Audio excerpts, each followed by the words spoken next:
नमस्कार दोस्तों, आज आपका YouTube चैनल अनिल चौधरी पर स्वागत है।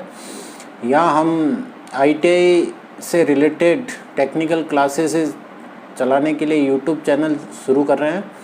इसमें सबसे पहले हम अभी वर्तमान में जो ITI के ऑनलाइन एग्ज़ाम होने वाले हैं उससे रिलेटेड हम वीडियो बनाएंगे। सबसे पहले जो निमी पोर्टल पर इम्पोर्टेंट क्वेश्चन हैं उसके अलग अलग टॉपिक वाइज अलग अलग बनाएंगे। तो आज का अपना जो पहला टॉपिक रहेगा वो है सेफ्टी एंड हैंड टूल्स। ठीक है, इसके क्वेश्चंस हम शेयर कर रहे हैं आपके यूट्यूब के माध्यम। अनुरोध है कि मेरे इस यूट्यूब चैनल अनिल चौधरी को ज़्यादा से ज़्यादा लाइक करें, शेयर करें और सब्सक्राइब करना भूलें नहीं, क्योंकि बहुत अच्छा लगेगा आपको ये वीडियो देख करके भी और मन करेगा कि और देखें। आज हम शुरू कर रहे हैं ITI first year module first है सेफ्टी प्रैक्टिस और हैंड टूल्स के बारे में। ये निमी पोर्टल ऑनलाइन एग्ज़ाम्स के रिगार्डिंग ये सारे क्वेश्चंस आएंगे। तो इम्पोर्टेंट क्वेश्चंस का यहाँ हम देखते हैं। सबसे पहला क्वेश्चन है, ये सुरक्षा चिन्ह है जिसका नाम क्या है। तो सुरक्षा चिन्ह में अपने अलग अलग टाइप के सुरक्षा चिन्ह आते हैं। कई चेतावनी चिन्ह आते हैं, आवश्यक चिन्ह आते हैं, निर्देशात्मक चिन्ह आते हैं। ये सुरक्षा चिन्ह है जो सूचनात्मक चिन्ह की श्रेणी में आता है। तो अपना ऑप्शन यहाँ हो जाएगा डी। ठीक है, इसके बाद में आगे चलते हैं। आगे है अग्नि का शमन क्या है। क्वेश्चंस देखिए ध्यान से पढ़िए। अग्नि का शमन क्या है। अग्नि का शमन का मतलब होता है आग को रोकने का काम करना, या हम अग्नि का पूरी तरह शमन कैसे कर देते हैं, पूरी तरह उसको रोक कैसे सकते हैं। तो इसमें देखो ऑप्शंस पर देखिए, अग्नि में ईंधन मिलाना, ये ऑप्शंस कहीं सेट नहीं बैठता, क्योंकि अगर अग्नि में ईंधन मिलाएंगे तो आग रुकने की जगह बढ़ेगी। इसी प्रकार हम आगे चलते हैं। अग्नि से ईंधन अलग करना। ईंधन अलग करना भी एक पूरा तरीके से शमन नहीं कहलाया जा सकता है। आग का उपयोग करके तापमान को कम करना। तो जल का उपयोग करके अगर हम तापमान कम करते हैं तो वो भी एक तरीके से तापमान कम करने वाली बात हो गई है। तो आगे अग्नि को ऑक्सीजन की आपूर्ति से अलग करना। अगर हम किसी जगह आग लगी हुई है उसमें अगर ऑक्सीजन की आपूर्ति को अगर हम कम कर देते हैं तो ये आग का शमन हो जाता है। तो अपना ऑप्शन यहाँ होगा डी।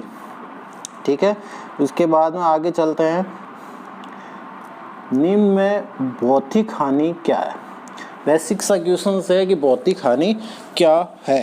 तो यहाँ पर देखो स्मोकिंग कोई हानि नहीं होती है, यहाँ वाइब्रेशंस होता है जो भौतिक हानि के अंतर्गत आता है।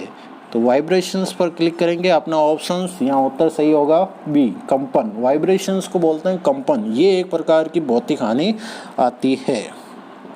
ठीक है, अगला क्वेश्चन है निम्न में से अग्निरोधक को उपयोग करने का सही क्रम क्या है। जैसे अग्निरोधक होता है, अपने अग्निरोधक ये जैसे चित्र में दिखा रखा है इस प्रकार का ये अग्निरोधक होता है।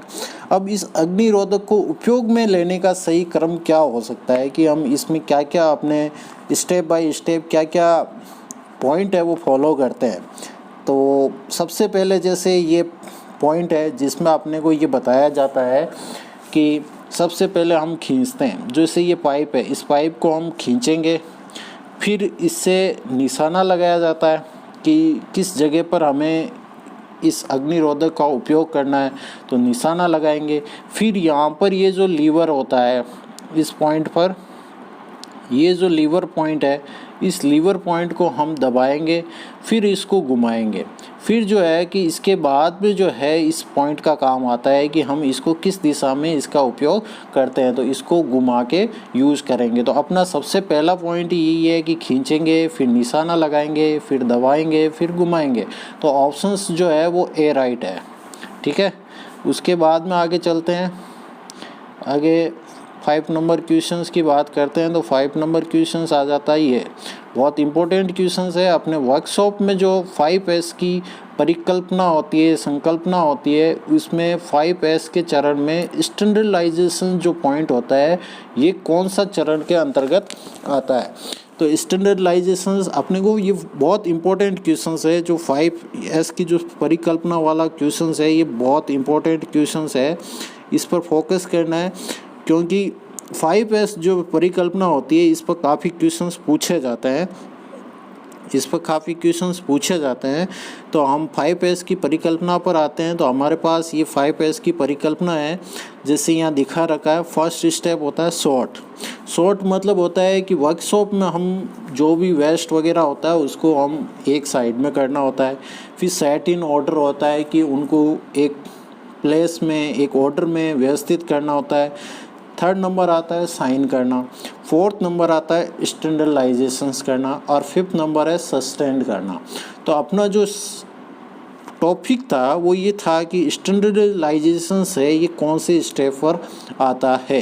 तो हमें यहाँ पर ज्ञात है कि ये कौन सा चरण आता है, फोर्थ नंबर चरण आता है। तो इसका ऑप्शंस हो गया डी, चतुर्थ चरण, स्टेप 4। ठीक है, इसके बाद में आगे वाला क्वेश्चंस पर आते हैं। यह है, निम्न में से कौन से फ्लायर का उपयोग तार के हुक और लूप बनाने में किया जाता है। देखो, तार के अगने को हुक बनाना है या लूप बनाना होता है। जैसे अपना कोई वायर है, इस वायर की बात करते हैं। जैसे अपना कोई वायर है, इस वायर पर आते हैं तो वायर की बात करते हैं। जैसे अपना कोई वायर होता है, वायर स्ट्रेट वायर होता है, इस वायर के अपने को लूप बनाना है, ऐसे छोटे छोटे लूप बनाना होता है। या इस तरीके से अगर हम करते हैं, इस तरीके से तार को लूप बनाना है या राउंड बनाना होता है। तो ये राउंड बनाने का काम कैसे होता है, ये होता है राउंड, ये इस पॉइंट पर डिपेंड करता है, क्योंकि ये एक ही प्लायर होता है जिसकी वजह से तार के राउंड किए जाते हैं, वो है राउंड नोज प्लायर। इसी की सहायता से हम तार के अलग अलग हुक और लूप बनाए जा सकते हैं। उसके बाद में अपने क्वेश्चन से 7 नंबर, पिंसर का उपयोग क्या है। पिंसर, अब आपके सामने ये होगा कि सर पिंसर क्या होता है। एक हैंड टूल्स होता है पिंसर। अब ये पिंसर, जैसे ये डायग्राम में दिखा रखा है कि इस प्रकार का ये पिंसर होता है। तो पिंसर की आकृति इसी प्रकार की होती है। आगे से ये इस प्रकार का ढांचा होता है कि इस प्रकार से ये होता है। अब इसमें क्या इसका उपयोग है, मेन चीज़ है कि इसका उपयोग कहाँ होता है। तो पिंसर का उपयोग कहाँ होता है, तो हम इसके बारे में बात कर सकते हैं। तो पिंसर ये क्या काम करता है, लकड़ी में से जैसे पिन होती है, ये कील होती है, उनको निकालने का काम करता है। बिल्कुल ये इसका काम होता है। तो इसका ऑप्शंस होगा सी इसका ऑप्शंस होगा बिल्कुल। ये लकड़ी में से कोई पिन लगी हुई है, कील लगी हुई है, उसको निकालने के लिए हम इस पिंसर का उपयोग करते हैं। उसके बाद में आगे फिर से आ गया है कि ये भी एक सुरक्षा चिन्ह होता है। इस सुरक्षा चिन्ह का क्या नाम होता है, तो ये सुरक्षा चिन्ह आवश्यक चिन्ह की श्रेणी में आता है। बिल्कुल इससे मैंडेटरी चिन्ह की पॉइंट ऑप्शंस होता है, क्योंकि ये मैंडेटरी चिन्ह होता है। अलग अलग चिन्ह होते हैं, इसके बारे में हमें बेसिक है कि सारे चिन्हों के बारे में पता होना चाहिए। निषेधात्मक जो चिन्ह होता है, जो किसी जगह पर हमें जाने से रोकता है, रोकने का काम करता है, वो निषेधात्मक चिन्ह होता है। सूचनात्मक चिन्ह होता है, जो अलग अलग सूचना के बारे में बताता है कि किसी पॉइंट ऑफ व्यू में किसी स्थान के बारे में क्या सूचना हो सकती है, वो होता है। क्वेश्चनरी साइन होता है, जो संकेत देता है, मतलब अपने को एक्टिव करने के काम आता है, संकेत देने के काम आता है। ये होता है जो चिन्ह है वो आवश्यक चिन्ह की श्रेणी में आता है। उसके बाद में हम आगे 9 नंबर क्वेश्चंस पर आते हैं।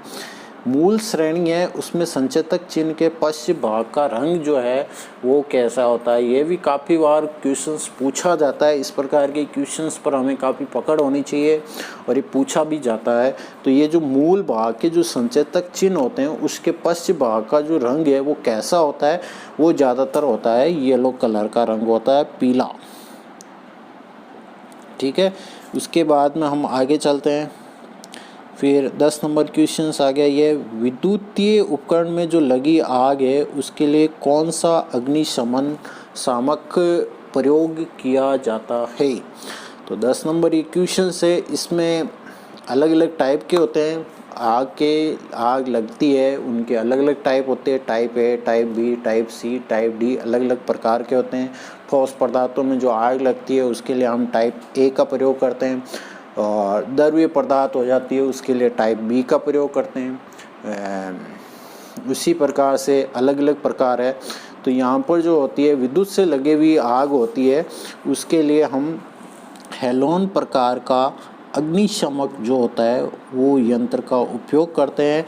बिल्कुल इसका राइट आंसर होगा ए, हेलोन प्रकार। ठीक है, उसके बाद में हम नेक्स्ट क्वेश्चंस पर आते हैं। 11 नंबर क्वेश्चन है, अपशिष्ट निपटान विधि कौन सी है जो गर्मी पैदा करती है? मतलब ऐसी कौन सी डिस्पोजल मेथड है जिसकी वजह से गर्मी, हीट, ऊष्मा उत्पन्न होती है? ऊष्मा उत्पन्न होने की प्रायिकता क्या होती है, या ऊष्मा किस विधि से उत्पन्न ज़्यादा होती है? तो उसका है ये पुनः। अब देखो ऑप्शंस पर आते हैं हम। पॉइंट है ऑप्शंस, रिसाइकलिंग करना मतलब पुनः चक्रण करना। किसी वेस्ट हो जाता है या कोई भी मेथड होता है उसका रिसाइकलिंग करने से वो उस वेस्ट का वापस रिसाइकलिंग करके यूज़ किया जा सकता है। खाद डालना भी एक गर्मी पैदा नहीं करता है, ये एक प्रकार की खाद डालना भी किसी न किसी मेथड का एक प्रोसेस होता है। लेकिन भस्मीकरण करना, यहाँ पर पॉइंट आता है भस्मीकरण करना। भस्मीकरण करना का मतलब होता है हम उसमें आग उत्पन्न करके उसमें जो हीट उत्पन्न होती है वो मेथड होता है भस्मीकरण कहलाना। तो उससे बोलते हैं। तो अपना राइट ऑप्शंस यही हो गया कि ऐसा कौन सा मेथड है अपशिष्ट का जिससे गर्मी पैदा होती है। तो जो अपशिष्ट मटेरियल है उसको अगर हम इकट्ठा करके उस पर आग जला करके जो ऊष्मा उत्पन्न की जाती है उसी को हम कहते हैं भस्मीकरण करना। ठीक है, तो ये हो गया। इसके बाद में 12 नंबर क्वेश्चन से, धुएं से सुरक्षा के लिए। अब जब धुआं हो रहा है उस धुएं से सुरक्षा के लिए हम किस व्यक्तिगत सुरक्षा उपकरण होता है, व्यक्तिगत सुरक्षा उपकरण जिसको हम शॉर्ट में PPE भी बोलते हैं, शॉर्ट में इसका नाम होता है PPE। व्यक्तिगत जो सुरक्षा उपकरण होता है उसको हमने PPE के नाम से भी बोला गया है। शॉर्ट फॉर्म ये है और फुल फॉर्म इसको होता है व्यक्तिगत सुरक्षा उपकरण। ये भी कई बार पूछा जाता है इस क्वेश्चंस, लेकिन हमारा जो क्वेश्चंस है उस पर फोकस करते हैं। हमारा जो क्वेश्चंस है कि जो धुएं से सुरक्षा के लिए हम जो उपकरण यूज़ करेंगे, सुरक्षा उपकरण, वो कौन सा उपकरण होगा? तो वो होगा नाक कवच। अगर धुएं से सुरक्षा उपकरण के लिए सबसे ज़रूरी है कि हमारे नाक के अंदर धुआं नहीं जाना चाहिए। ठीक है, इसलिए ये हो जाता है नाक का कवच। बिल्कुल, नाक का कवच या नोज मास्क जो होता है वो धुएं से सुरक्षा के लिए बेस्ट ऑप्शंस होता है। फिर है ये क्वेश्चंस बहुत इम्पोर्टेंट क्वेश्चंस है। इस क्वेश्चंस को बिल्कुल याद रखने वाले क्वेश्चंस है ये। इस क्वेश्चंस पर फोकस करना है। ये है 13 नंबर क्वेश्चंस है, what is the full form of BIS? BIS जो है उसका फुल फॉर्म क्या होता है? बी से हम लेते हैं ब्यूरो के अंदर B और D ऑप्शंस आ रहा है, बिल्कुल B और D ऑप्शंस आ रहा है, लेकिन IS बोलते हैं। IS के लिए हम क्या यूज़ करेंगे? इंडियन स्टैंडर्ड बोलते हैं। तो ब्यूरो ऑफ इंडियन स्टैंडर्ड, इसका राइट आंसर होगा B। Bureau of Indian standard is the right answer. ठीक है, आगे बढ़ते हैं। 14 नंबर क्वेश्चंस पर आते हैं हम। 14 नंबर क्वेश्चन है कि भार उठाना है, भारी भार उठाना और स्थानांतरित करने के लिए किस पद्धति का उपयोग करते हैं? मतलब भार भारी होना चाहिए, भारी भार है उसको उठाना है और एक जगह से दूसरी जगह हमें ले जाना है। तो स्थानांतरित करने की प्रक्रिया वही होती है कि एक जगह से दूसरी जगह ले जाना है। तो सबसे पहले भारी भार उठाना और उसको स्थानांतरित करने के लिए किस विधि का उपयोग करते हैं? तो सबको पता है कि इसके लिए क्रेन और स्लिंग्स का उपयोग ज़्यादा किया जाता है। तो ऑप्शन इसका राइट आंसर होगा बी इसका राइट आंसर है, बिल्कुल B इसका राइट आंसर है। जैसे देखिए यहाँ पर आपने एक डायग्राम दिखा रहा हूँ, ये एक क्रेन है, ये क्या क्रेन है। और ये जो पॉइंट होता है इसको बोलते हैं स्लिंग्स। इस पॉइंट को बोलते हैं स्लिंग्स। ये जो पॉइंट होता है उसको बोलते हैं स्लिंग्स। तो स्लिंग्स होती है जो भारी वाहन को उठाने के लिए पकड़ बनाती है, उसको स्लिंग्स बोलते हैं। और ये क्रेन का काम करता है, ठीक है। तो क्रेन यहाँ पर काम करती है बिल्कुल, तो इस पर ये पॉइंट होता है। तो क्रेन और स्लिंग्स दोनों मिलकर के भारी भार को उठा सकती है, फिर एक जगह से दूसरी जगह इसको ले जाया भी जा सकता है। तो ये इसका होता है भारी भार उठाने और स्थानांतरित करने के लिए जो हम पद्धति का उपयोग करते हैं वो होती है क्रेन और स्लिंग्स। और